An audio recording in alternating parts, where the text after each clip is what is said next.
Waking up for school is one of the hardest things to do.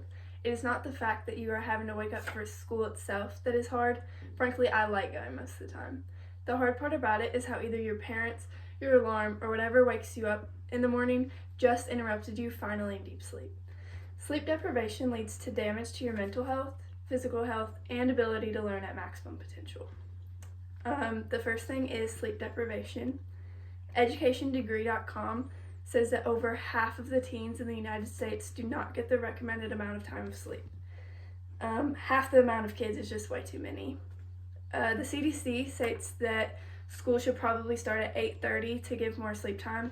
However, around 80% of schools start at 8 o'clock.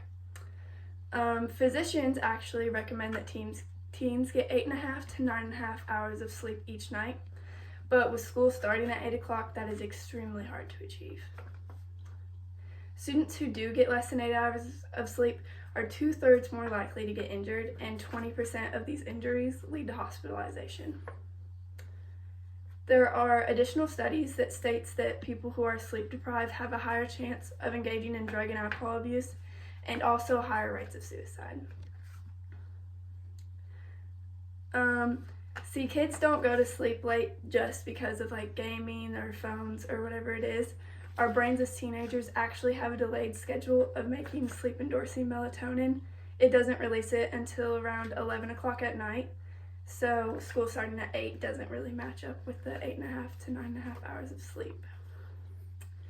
The second thing is mental health and learning. NEAtoday.org says that with not enough sleep comes many tolls on your mental health, along with your capacity to learn.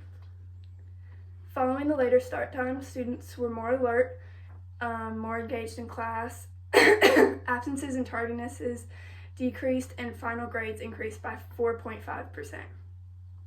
Starting school later also helps students combat symptoms such as fatigue, depression, and memory and cognition impairment. Poor sleep quality and lack of sleep time leads to aggression, impulsivity, and being short-temperedness.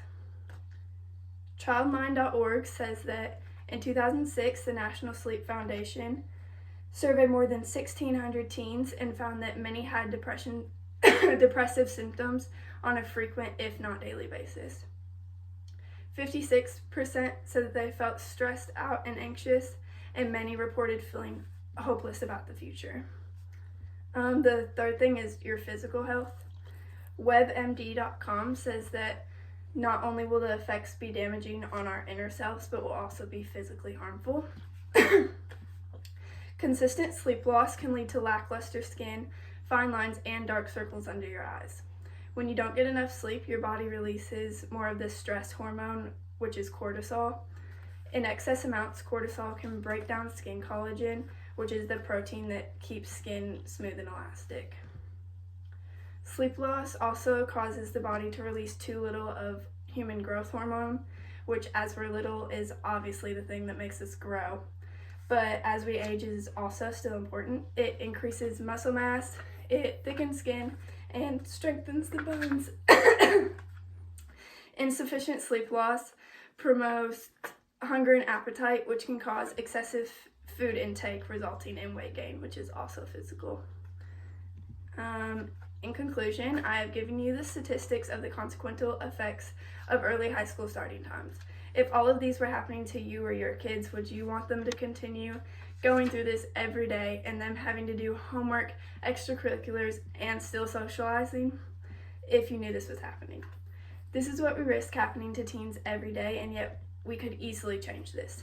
A simple CDC-approved 8:30 school day starting time would not have a great amount of impact on the amount of time students have after school, and would also give great personal benefits.